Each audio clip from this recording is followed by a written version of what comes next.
Apocalypse de Jean, chapitre 2. Puis là, nous allons voir sur plusieurs vidéos euh, une phrase ou deux de chaque lettre aux églises.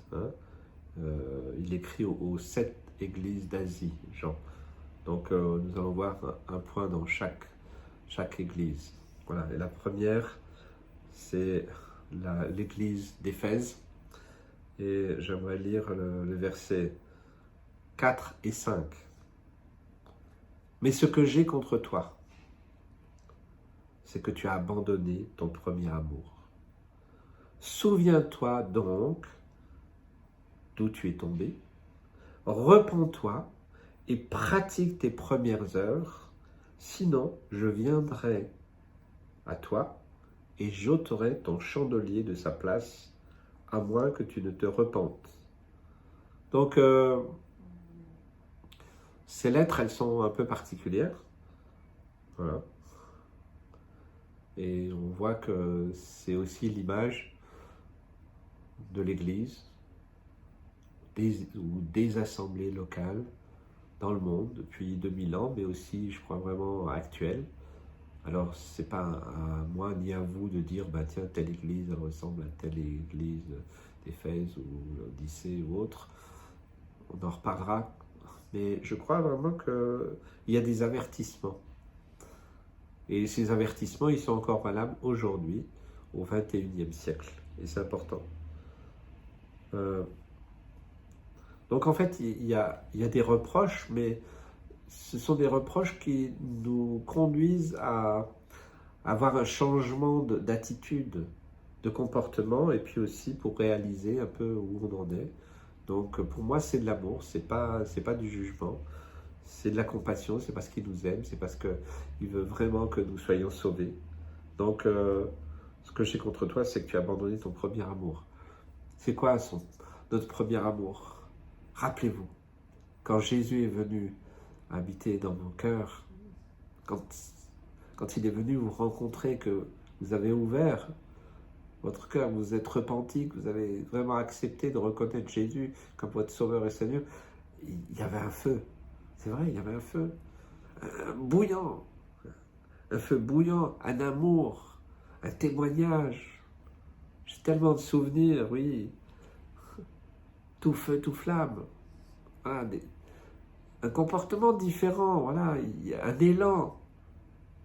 Et donc, le Seigneur nous rappelle de ne pas abandonner ça.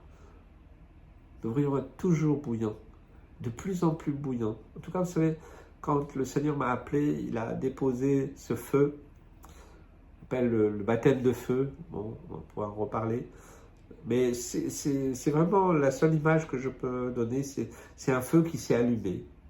J'avais déjà rencontré Jésus, voilà, le Seigneur a fait beaucoup de choses, mais là, il y a eu quelque chose de spécial, un feu qui s'est allumé et qui ne s'éteint pas et qui grandit. Malgré tout, peut-être les épreuves, les difficultés, les moments difficiles, les moments de découragement, autres, mais ce feu, il est toujours là et grandit. Et c'est ce que le Seigneur veut. Peut-être tu ne sais pas, Seigneur, je veux me rappeler de tout ce que tu as fait. Pourquoi je suis devenu tiède? Pourquoi je suis devenu froid? Pourquoi je me suis découragé? Voilà, peut-être tu as besoin de prendre un temps à part avec le Seigneur et de retrouver ce premier amour et dire, Seigneur, oh, rallume ce feu en moi. Ça, c'est le premier point. Souviens-toi d'où tu es tombé. Repens-toi. Ça veut dire que nous avons la mémoire courte, nous, êtres humains.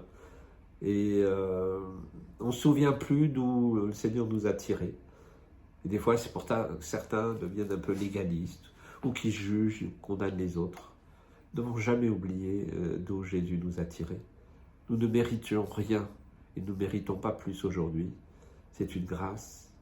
Et en fait, là, le fait de ne plus se souvenir d'où le Seigneur nous a tirés, eh bien, c'est considéré comme un péché puisqu'il demande de se repentir de ça.